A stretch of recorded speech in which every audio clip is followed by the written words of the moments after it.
Welcome to GS Online Education. This is Devinder sir, Senior Faculty. So ఉపరాష్ట్రపతి ఎన్నికకు సర్వం సిద్ధమైంది. గౌరవ మాజీ ఉపరాష్ట్రపతి జగదీప్ ధన్కర్ రాజీనామా నేపథ్యంలో ఉపరాష్ట్రపతి పదవి ఖాళీ అయింది. ఈ నేపథ్యంలో నూతన అభ్యర్థిగా సిపి రాధాకృష్ణన్ని ప్రకటించింది బీజేపీ గవర్నమెంట్. మరి సిపి రాధాకృష్ణన్ ఉపరాష్ట్రపతిగా ఎన్నికైనట్లయితే తమిళనాడు రాష్ట్రం నుండి ఉపరాష్ట్రపతి పదవి చేపట్టిన వారు ముగ్గురు. మొదటి వ్యక్తి సర్వేపల్లి రాధాకృష్ణన్, రెండో వ్యక్తి ఆర్ వెంకట్రామన్, ఇక మూడో వ్యక్తి సిపి రాధాకృష్ణన్ ఉండబోతున్నారు.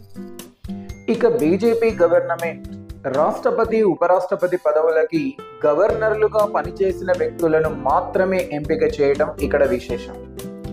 రామ్నాథ్ కోవింద్ బీహార్ గవర్నర్గా పనిచేసిన వ్యక్తి, ద్రౌపది ముర్ము జార్ఖండ్ రాష్ట్రానికి గవర్నర్గా పనిచేసిన వారు, అలాగే జగదీప్ ధన్కర్ వెస్ట్ బెంగాల్ రాష్ట్రానికి గవర్నర్గా పనిచేసిన వారు, ఇప్పుడు నూతన ఉపరాష్ట్రపతిగా ఎంపిక కాబోతున్న సిపి రాధాకృష్ణన్ కూడా జార్ఖండ్ రాష్ట్రానికి తొలిసారిగా గవర్నర్, తాత్కాలిక గవర్నర్గా తెలంగాణ, అలాగే లెఫ్టినెంట్ గవర్నర్గా పుదుచ్చేరి, ప్రస్తుతం మహారాష్ట్ర పూర్తి స్థాయి గవర్నర్గా ఉన్నారు.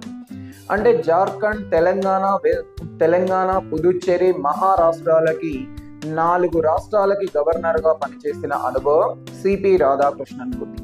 ప్రస్తుతం మహారాష్ట్ర గవర్నర్గా పనిచేస్తున్న సిపి రాధాకృష్ణన్ని ఉపరాష్ట్రపతి అభ్యర్థిగా బీజేపీ ఎన్డీఏ కూటమి ప్రకటించింది. Thank you. Please subscribe our channel and support.